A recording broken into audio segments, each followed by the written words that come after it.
ഏഴംഗ തീവ്രവാദ സംഘമായിരുന്നു. അവർ വളരെ പെട്ടെന്ന്, കാരണം ഈ മേഖലയുടെ വിനോദസഞ്ചാരികൾ ഏറെ എത്തുന്ന ഒരു ഭാഗമാണ്. മിനി സ്വിറ്റ്സർലൻഡ് എന്നാണ് വിശേഷണം തന്നെ. സ്വാഭാവികമായും അവധിക്കാലമൊക്കെ ആഘോഷിക്കാൻ വന്ന സാധാരണക്കാരായ ജനങ്ങൾക്ക് നേരെയാണ് ഈ ആക്രമണം ഉണ്ടായിട്ടുള്ളത്. ഈ ചില ദൃശ്യങ്ങൾ കാണുമ്പോഴൊക്കെ അവരോട് അവരുടെ പേര് വിവരങ്ങളൊക്കെ ചോദിച്ചതിന് ശേഷമാണ് പോയിന്റ് ബ്ലാങ്കിൽ വെടിവെച്ച് കൊന്നതെന്ന് നമുക്ക് മനസ്സിലാകുന്നുണ്ട്. ഇതുമായി ബന്ധപ്പെട്ട് ലഭിക്കുന്ന വിവരങ്ങൾ എന്തൊക്കെയാണ്?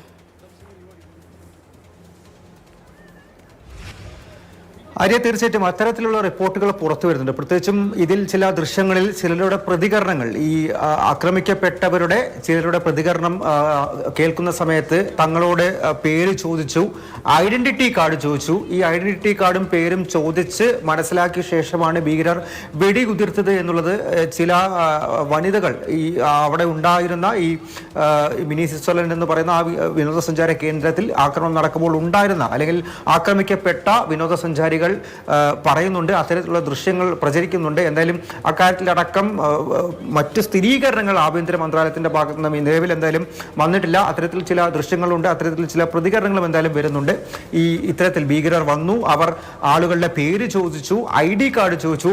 അങ്ങനെ ID കാർഡ് ചോദിച്ച് അത് നോക്കിയാണ് പിന്നീട് വെടിയുതിർത്തത് എന്നുള്ള കാര്യം തന്നെയാണ് ഇപ്പോൾ എന്തായാലും ചില ദൃശ്യങ്ങളിലൂടെ ചില പ്രതികരണങ്ങളിലൂടെ നമുക്ക് മനസ്സിലാക്കാൻ വേണ്ടി സാധിക്കുന്നത്. എന്തായാലും വലിയ രീതിയിലുള്ള അന്വേഷണം ആരംഭിച്ചിട്ടുണ്ട്. ഈ മേഖല മുഴുവനായിട്ടും വളഞ്ഞിരിക്കുകയാണ്. അവിടേക്ക് കൂടുതൽ സൈന്യം, കൂടുതൽ പോലീസ് എത്തിയിട്ടുണ്ട്. എന്തായാലും ഈ ഘട്ടത്തിൽ വലിയ തോതിലുള്ള അന്വേഷണം അത് ഈ പഹൽഗാമിന് പുറത്തേക്ക് സോപ്പോർ, ബഹരാമുള്ള പോലെയുള്ള ഇടങ്ങളിലാണെങ്കിലും വാഹനങ്ങൾ തടഞ്ഞു നിർത്തി പരിശോധിക്കുന്ന ഒരു ഘട്ടത്തിലേക്കാണ്.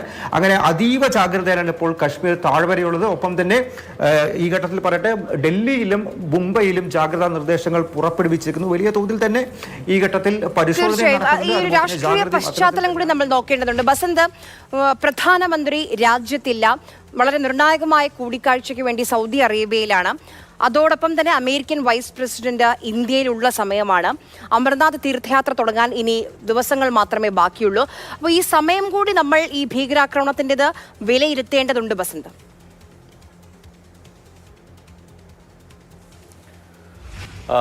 തീർച്ചയായിട്ടും ഈ അമേരിക്കൻ വൈസ് പ്രസിഡന്റ് ഇന്ത്യയിലുള്ള സമയത്ത്, അതോടൊപ്പം തന്നെ പ്രധാനമന്ത്രി നരേന്ദ്രമോദി സൗദി അറേബ്യയിലുള്ള ഒരു സാഹചര്യത്തിൽ ഇത്തരത്തിലൊരു ഭീകരാക്രമണം സ്വാഭാവികമായിട്ടും ലോക ശ്രദ്ധയിലേക്ക് വീണ്ടും കാശ്മീരിനെ കൊണ്ടുവരേണ്ട ഒരു ആവശ്യമാണ് പാകിസ്ഥാനും ISIക്കും ഭീകരർക്കുമുള്ളത്. വലിയ തോതിൽ ആഗോള ശ്രദ്ധയൊന്നും ഇപ്പോൾ കാശ്മീർ വിഷയം ഉന്നയിച്ചാൽ തന്നെ കിട്ടാത്തൊരു സാഹചര്യമുള്ളപ്പോൾ ഇത് തിരിച്ചു കൊണ്ടുവരുന്നതിന് വേണ്ടി ഉള്ള ഒരു നീക്കമായിട്ട് മാത്രമേ ഇതിനെ കാണാൻ കഴിയുകയുള്ളൂ. കയറ്റം വലിയ തോതിലുള്ള മേഖലയാണ് ഈ പറയുന്ന നിയന്ത്രണ രേഖയ്ക്ക് സമീപമുള്ള സ്ഥലങ്ങളൊക്കെ തന്നെ. അപ്പോൾ അവിടെ സുരക്ഷാ സേനയും വലിയ തോതിൽ പ്രതിരോധം ചമയ്ക്കുന്ന ഒരു സാഹചര്യം കൂടിയുണ്ട്. പക്ഷേ അപ്പോഴും ഈ നുഴഞ്ഞു കയറുന്ന ഭീകരവാദികൾ അവിടെ സാധാരണക്കാർക്ക് നേരെ ഉള്ള ആക്രമണങ്ങൾ സാധാരണ പതിവല്ല. പക്ഷേ സൈന്യത്തിന് നേരെയായിരിക്കും സാധാരണ ആക്രമണങ്ങളുണ്ട്. ഇതാദ്യമായിട്ടാണ് ഇത്തരത്തിൽ സിവിലിയൻ വിഭാഗത്തിന് നേരെ വലിയ തോതിലുള്ള ഒരു ആക്രമണം നടക്കുന്നത്. ആര്യ, തീർച്ചയായും വളരെ വേദനിപ്പിക്കുന്ന വിവരങ്ങളാണ്. സാധാരണക്കാരായ നിരായുധരായ വിനോദസഞ്ചാരികളായ ആളുകൾക്ക് നേരെയാണ് ഈ നടുക്കുന്ന ഭീകരാക്രമണം ഉണ്ടായിട്ടുള്ളത്. പരിക്കേറ്റവരെയൊക്കെ അനന്തനാഗിലെ ഗവൺമെൻറ് മെഡിക്കൽ കോളേജ് ആശുപത്രിയിലേക്ക് മാറ്റിയിട്ടുണ്ട്. പ്രധാനമന്ത്രി കൃത്യമായി തന്നെ ഓരോ വിശദാംശങ്ങളും അവലോകനം ചെയ്തുകൊണ്ടിരിക്കുന്നുണ്ട്. ആഭ്യന്തരമന്ത്രി അമിത് ഷാ അവിടേക്ക് എത്തിയിട്ടുണ്ട്. മുഖ്യമന്ത്രി ഒമർ അബ്ദുള്ള അവിടേക്ക് എത്തിയിട്ടുണ്ട്. കൺട്രോൾ റൂമുകൾ തുറന്നിട്ടുണ്ട്. പരിക്കേറ്റവരെ ഈ ഒരു സ്ഥലത്തിൻ്റെ പ്രത്യേകതയുണ്ട്. നേരത്തെ പറഞ്ഞു, മിനി സ്വിറ്റ്സർലൻഡ് എന്നാണ് അറിയപ്പെടുന്നത്. അവിടേക്ക് വിനോദസഞ്ചാരികൾ ഏറെ എത്തുന്നൊരു സമയമാണിത്. ആ സമയത്താണ് ഈ ഭീകരാക്രമണം ഉണ്ടായത്. ഇവിടേക്ക് കാൽനടയായി മാത്രമേ പോകാൻ കഴിയൂ, അല്ലെങ്കിൽ കുതിരപ്പുറത്താണ് പോകാൻ കഴിയുക. അപ്പോൾ ഇവിടെ നിന്ന് പരിക്കേറ്റവരൊക്കെ ഹെലികോപ്റ്റർ ഉപയോഗിച്ചാണ് ഇവരെ പുറത്തേക്ക് എത്തിച്ചിട്ടുള്ളത്.